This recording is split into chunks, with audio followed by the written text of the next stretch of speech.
Welcome to Python series in Telugu. In this video we will discuss about conditional statements. మనకు పైథాన్లో conditional statements ఏమన్నాయంటే if statement, elif statement, if elif else statement and nested if statements ఉంటాయి. Coming to the if స్టేట్మెంట్ని మనం పైథాన్లో if అనే కీవర్డ్తో represent చేస్తాం. ఈ ఇఫ్ స్టేట్మెంట్ అనేది ఎలా వర్క్ అవుతుందంటే, సపోజ్ మన దగ్గర ఒక కండిషన్ ఉంది. ఆ కండిషన్ అనేది ట్రూ అయితేనే మనకు కావాల్సిన కోడ్ ఎగ్జిక్యూట్ చేయాలనుకోండి, మనం ఇఫ్ స్టేట్మెంట్ యూజ్ చేస్తాం.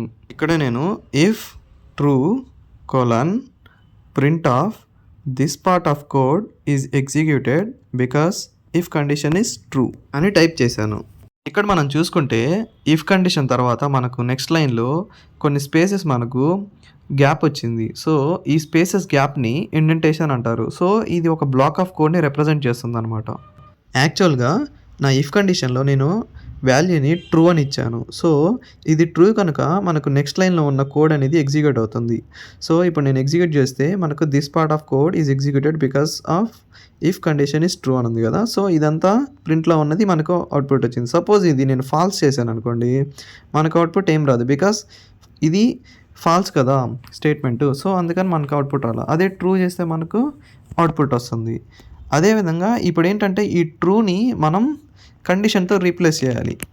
సో ఇప్పుడు మనం నెక్స్ట్ బ్లాక్లో చూసుకుంటే చూడండి, ఇక్కడ ఈ సెల్లో నేను ఇప్పుడు ఇఫ్ 100 గ్రేటర్ దెన్ 20 అని రాసి కింద ప్రింట్ ఆఫ్ 100 గ్రేటర్ దెన్ 20 అని రాస్తాను. సో ఇప్పుడు మనం చూసుకుంటే ఇక్కడ మనం ట్రూ ప్లేస్లో కండిషన్ని రీప్లేస్ చేసాం 100 గ్రేటర్ దెన్ 20 అని. సో 100 గ్రేటర్ దెన్ 20 అనేది మనకు రిజల్ట్ ట్రూ వస్తుంది. సో ఇప్పుడు నేను ఆ సెల్ని ఎగ్జిక్యూట్ చేశాను అనుకోండి, మనకు అవుట్పుట్ 100 ఈస్ గ్రేటర్ దెన్ 20 అని వస్తుంది. అలా కాకుండా నేను ఆ కండిషన్ని చేంజ్ చేస్తున్నా 20 ఈజ్ గ్రేటర్ దెన్ 100 అని. సో ఇప్పుడు మనం ఆ కండిషన్ రిజల్ట్ చూసుకుంటే మనకి యాక్చువల్గా ఫాల్స్ అది. సో ఇప్పుడు మనం ఆ సెల్ని రన్ చేసామనుకోండి, మనకు అవుట్పుట్ ఏం రాలే బికాస్ ఆ ప్రింట్ 100 ఈజ్ గ్రేటర్ దెన్ 20 అనేది ఎగ్జిక్యూట్ అవ్వాలి మనకు. సో ఇప్పుడు మళ్ళీ నేను నార్మల్గా చేంజ్ చేసి రన్ చేస్తే మనకు అవుట్పుట్ వస్తుంది. Okay, now let's discuss about if L statement. ఇక్కడ నేను if true print of executed because of condition is true అని రాశాను. ఇలా రాసి ఆ సెల్ని రన్ చేసినప్పుడు నాకు output executed because if condition is true అని వస్తుంది. యాక్చువల్గా ఇఫ్ ఎల్స్ స్టేట్మెంట్ అనేది ఎలా వర్క్ అవుతుందంటే, సపోజ్ ఇఫ్ కండిషన్ ట్రూ అయిందనుకోండి, ఎల్స్ బ్లాక్ ఎగ్జిక్యూట్ అవ్వదు. అదే ఇఫ్ కండిషన్ ఫాల్స్ అయిందనుకోండి, ఎల్స్ బ్లాక్ ఎగ్జిక్యూట్ అవుతుంది. ఇక్కడ కోడ్లో మనం చూసుకుంటే నేను ఇప్పుడు ఎల్ స్టేట్మెంట్ కూడా రాస్తున్నాను. ఎల్స్ ఇక్కడ మనం ఎంటర్ చేయగానే మనకు మళ్ళీ ఇండెంటేషన్ అనేది క్రియేట్ అయింది. సో ఇది కూడా ఒక బ్లాక్ ఆఫ్ కోడ్ అనమాట. సో ఇక్కడ నేను ప్రింట్లో this part is executed when if condition is false. యాక్చువల్గా ఈ కోడ్ ఏం రిప్రజెంట్ చేస్తుందంటే, సపోజ్ కండిషన్ ఫాల్స్ అయిందనుకోండి, ఎల్స్ కోడ్ ఎగ్జిక్యూట్ అవుతుంది. ట్రూ అయితే ఇఫ్లో ఉన్న కోడ్ ఎగ్జిక్యూట్ అవుతుంది. ఇప్పుడు నేను నా సెల్ని రన్ చేశాను అనుకోండి, నాకు అవుట్పుట్ ట్రూలో ఉన్న ప్రింట్ స్టేట్మెంట్ వచ్చింది. అదేవిధంగా నేను ఇప్పుడు ఫాల్స్ పెట్టి చేశాను అనుకోండి, ఎల్స్లో ఉన్న ప్రింట్ స్టేట్మెంట్ మనకు అవుట్పుట్ వస్తుంది. మళ్ళీ నేను ఇఫ్ కండిషన్లో ట్రూ పెట్టేశాను అనుకోండి, ఇక్కడ మనకు ట్రూలో ఉన్న ప్రింట్ స్టేట్మెంట్ ఏదైతే ఉందో executed because if condition is true అనేది మనకు అవుట్పుట్ వస్తుంది. నెక్స్ట్ నేను ఇక్కడ a ఈక్వల్స్ టు 100 అని అండ్ b ఈక్వల్స్ టు 25 అని 2 వేరియబుల్స్ క్రియేట్ చేస్తున్నాను. తర్వాత నా కండిషన్ రాస్తున్నాను. If a greater than b print a is greater than b. ఆ తర్వాత నేను ఎల్స్లో print of a is not greater than b అని రాస్తున్నాను. ఇప్పుడు మనం ఈ సెల్ని రన్ చేస్తే మనకు output a is greater than b అని వచ్చింది బికాస్ ఇక్కడ a గ్రేటర్ దెన్ b అనే కండిషన్ అనేది ట్రూ అయింది. సో మనకు ఇఫ్లో ఉన్న కోడ్ మనకు ఎగ్జిక్యూట్ అయింది. ఇన్ కేస్ నేను b వాల్యూని చేంజ్ చేశాను అనుకోండి, నేను 250గా చేంజ్ చేస్తున్నా, మళ్ళీ ఆ సెల్ని రన్ చేశాను అనుకోండి, నాకు output a is not greater than b అని వచ్చింది. ఇక్కడ మనం చూసుకుంటే మన కండిషన్ ఏదైతే ఉందో ఫెయిల్ అయిందనమాట. అందుకని మనకు output a is not greater than b అని వచ్చింది. సేమ్ అదే వేలో నేను ఏ వాల్యూని 1000 చేశాను. సో మళ్ళీ రన్ చేశాను అనుకోండి, నాకు output a is greater than b అని వచ్చింది. ఈ కేసెస్లో మనం వాల్యూస్ అన్నీ ఏకి మరియు బీకి డైరెక్ట్గా వాల్యూస్ని అసైన్ చేసేసాం. అలా కాకుండా మనం ఎండ్ యూజర్ దగ్గర నుంచి ఇన్పుట్ తీసుకోవాలంటే డైరెక్ట్ ఇంట్ ఆఫ్ ఇన్పుట్ అని ఫంక్షన్స్ యూజ్ చేస్తే సరిపోతుంది. Let's take another example. So మనం ఈ ఎగ్జాంపుల్లో ఏం చేయాలంటే, మనం ఎండ్ యూజర్ దగ్గర నుంచి ఒక ఇన్పుట్ వాల్యూని తీసుకొని ఆ వాల్యూ అనేది నెగెటివా లేకపోతే పాజిటివా లేకపోతే 0 అనేది మనం ఫైండ్ ఔట్ చేయాలి. సో ఇక్కడ మనకు 2 కంటే ఎక్కువ ఆప్షన్స్ ఉన్నాయన్నమాట. అందుకని మనం ఎల్ఇఫ్ కూడా యూజ్ చేస్తాం ఈ కేస్‌లో. ఇక్కడ నేను ఎండ్ యూజర్ దగ్గర నుంచి ఒక నంబర్‌ను యాక్సెప్ట్ చేయడానికి నేను ఒక నంబర్ అనే వేరియబుల్‌ని క్రియేట్ చేస్తున్నాను. సో ఇక్కడ number equals to int of input of enter A number అని ఇస్తున్నాను. సో ఇక్కడ మనం ఏదైతే నంబర్ ఇస్తామో అది ఇంటిజర్‌లోకి కన్వర్ట్ చేస్తుందనమాట ఇంట్ ఫంక్షన్. సో నెక్స్ట్ స్టెప్‌లో నేను ఇక్కడ కండిషన్ రాస్తున్నాను. If number greater than 0 print the given number is positive. మనం ఇక్కడ రాసిన కండిషన్ ఏదైతే ఉందో అది పాజిటివ్ నెంబర్ని ఫైండ్ అవుట్ చేస్తుంది. సపోజ్ నేను నెగిటివ్ నెంబర్ని ఫైండ్ అవుట్ చేయాలనుకోండి, ఇక్కడ మనం ఎల్ఇఫ్ యూజ్ చేయాలి. ఎల్ఇఫ్ నంబర్ లెస్ దెన్ 0 అని రాసి మనం కింద ప్రింట్ స్టేట్మెంట్లో print of the given number is negative అని రాయాలి. ఇక్కడ ఎల్ఇఫ్లో మనం రాసిన కండిషన్ ఏదైతే ఉందో అది నెగిటివ్ నెంబర్ని ఫైండ్ అవుట్ చేయడానికి యూజ్ అవుతుంది. ఇక్కడ మనం చూసుకుంటే మనం 2 కండిషన్స్ రాసాం. ఇఫ్లో పాజిటివ్ నెంబర్ని ఫైండ్ అవుట్ చేయడానికి, అదేవిధంగా ఎల్ఇఫ్ అనేది నెగిటివ్ నెంబర్ ఫైండ్ అవుట్ చేయడానికి మనం కండిషన్ రాసాం. ఇక్కడ మనకు మిగిలింది 0 కండిషన్ మాత్రమే. సో దాన్ని నేను ఎల్స్లో రాస్తాను.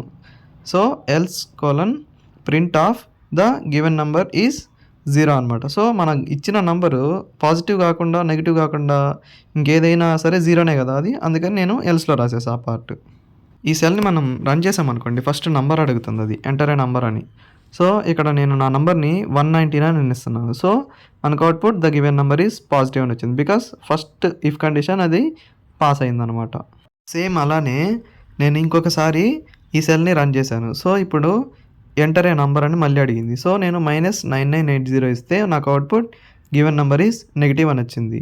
ఇక్కడ మనం చూసుకుంటే ఫస్ట్ -9980 నంబర్ ఏదైతే ఉందో ఫస్ట్ ఇఫ్ కండిషన్లోకి వెళ్తుంది.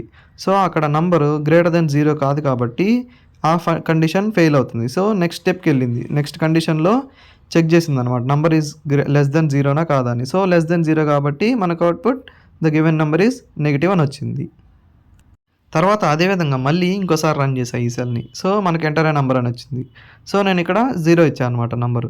సో మనకు output the given number is 0 అని వచ్చింది. ఇక్కడ ఏం జరుగుతుందంటే ఫస్ట్ మనం ఇచ్చిన 0 ఇఫ్ కండిషన్ దగ్గర చెక్ చేసుకుంటుంది నంబర్ గ్రేటర్ దెన్ 0నా కాదా అని. సో ఇక్కడ ఫాల్స్ అయింది. తర్వాత స్టెప్కి వెళ్తుంది ఎల్ఇఫ్లోకి. సో అక్కడ కూడా ఫెయిల్ అవుతుంది. నెక్స్ట్ ఎల్స్ పార్ట్ ఇంకా రిమైనింగ్ అదే ఉంది కాబట్టి మనకు అవుట్పుట్ ఎల్స్లోదే వస్తుంది. Coming to the next example, మనం 3 నంబర్స్ తీసుకొని ఆ 3 నంబర్స్లో ఏది లార్జెస్ట్ నెంబరో ఫైండ్ అవుట్ చేయాలి.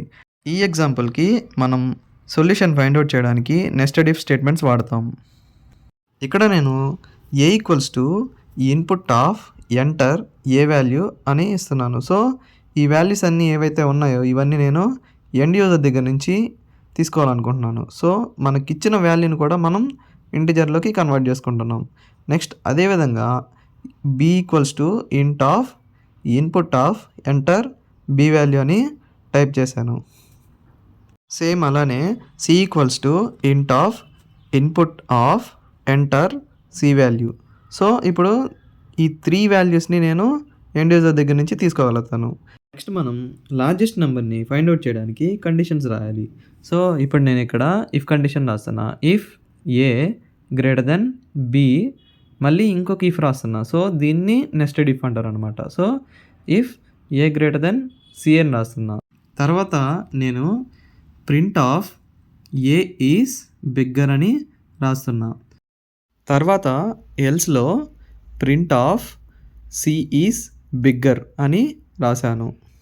ఇక్కడతో మెయిన్ ఇఫ్ కండిషన్ అనేది అయిపోయింది. తర్వాత మళ్ళీ ఎల్స్ రాస్తున్నా. సో ఎల్స్లో మళ్ళీ ఇఫ్ కండిషన్ రాస్తున్నా. If b greater then c అయితే మనం బిఏ ఈజ్ బిగ్గర్ అనేది ప్రింట్ చేయాలి. సో ఇక్కడ నేను బి ఈజ్ బిగ్గర్ అని ఇచ్చాను. సో అదేవిధంగా లోపల ఉన్న ఇఫ్కి మళ్ళీ else part print c is bigger అని రాస్తున్నా.